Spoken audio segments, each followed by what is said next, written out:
अस्सलाम वालेकुम। मेरा नाम डॉक्टर अक्सर रशीद है और मैं एक फ़िज़ियोथेरेपिस्ट हूँ। आज मैंने अभी मेरे पास ना एक पेशेंट आया था। बच्चा था, वो तकरीबन कह लें कि 15 टू 16 ईयर का वो बच्चा था, बॉय था। तो वो था एक्चुअली में सीपी चाइल्ड, सेरेब्रल पाल्सी का वो पेशेंट था। लेकिन हम जब भी सीपी चाइल्ड की हिस्ट्री जब लेते हैं तो हमें मालूम होता है कि यहाँ तो उसको जो है वो प्रेगनेंसी के दौरान कोई ना कोई मसला हुआ था। मदर ने जो है वो बहुत कम कह लें डाइट यूज़ की थी, अच्छी डाइट नहीं यूज़ की थी। फोलिकल एसिड जो है उसकी कमी हो गई थी बॉडी के अंदर, या हम उसके सप्लीमेंट्स नहीं यूज़ किए थे। या फिर जो होता है ना, ड्यूरिंग डिलीवरी कोई ना कोई मिसहैप हो जाता है, डिलीवरी डिले हो जाती है, या फिर जो है वहाँ सब पे स्टाफ से कोई मिस्टेक हो जाती है, या फिर कह लें कि बहुत ज़्यादा पुलिंग हो गई, या बच्चा जो है वो रो नहीं रहा। या हम एक कॉमन क्वेश्चन करते हैं कि डिलीवरी के बाद बेबी जो है वो रोया था आपका या नहीं रोया था।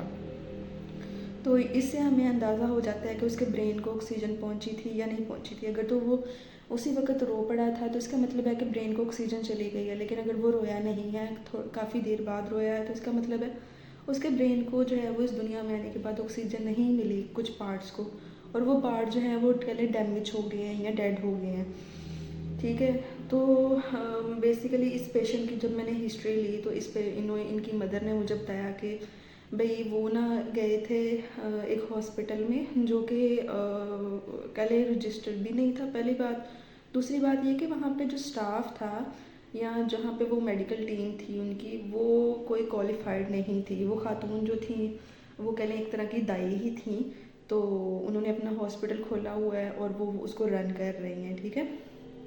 कोई उनके पास डिग्री नहीं है, कोई उन्होंने एमबीबीएस नहीं किया हुआ। तो कह रही है कि वो कह रही थी कि 24 आवर्स लगे हैं मुझे बेबी को डिलीवर करने में, अभी होगी डिलीवरी, अभी होगी। इस तरह करते करते उन्होंने मेरा बहुत टाइम लगाया।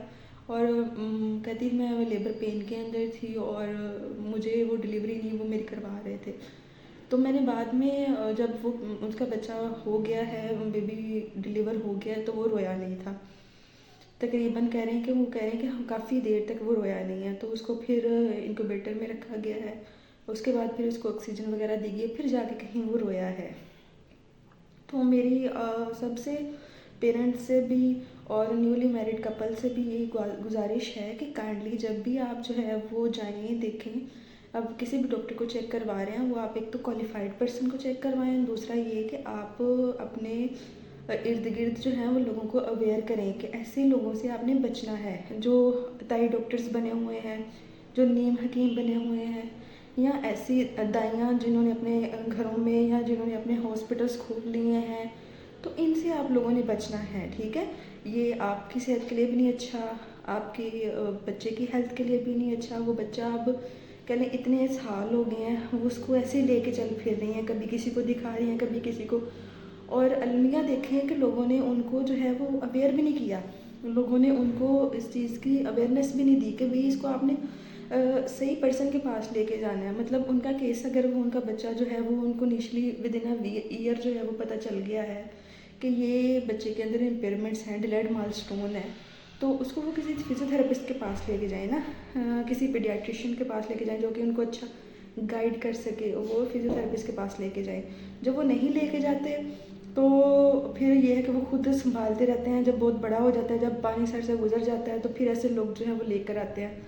अब 16-17 साल के बाद जब एक पेशेंट आ रहा है हमारे पास, तो हमारा एक तो ये कि उसकी बॉडी भी बहुत रिजेक्ट हो जाती है, उसको दोबारा उसके ब्रेन को चीज़ें ट्रेन करना, सिखाना, इट्स अ डिफ़िकल्ट टास्क। और समटाइम्स जो है वो रिकवरी कह लें कि हमारी 100% हो भी नहीं पाती, जो कि अगर हम इनिशियली कर पाते तो वो हमारी 100% रिकवरी हो सकती थी।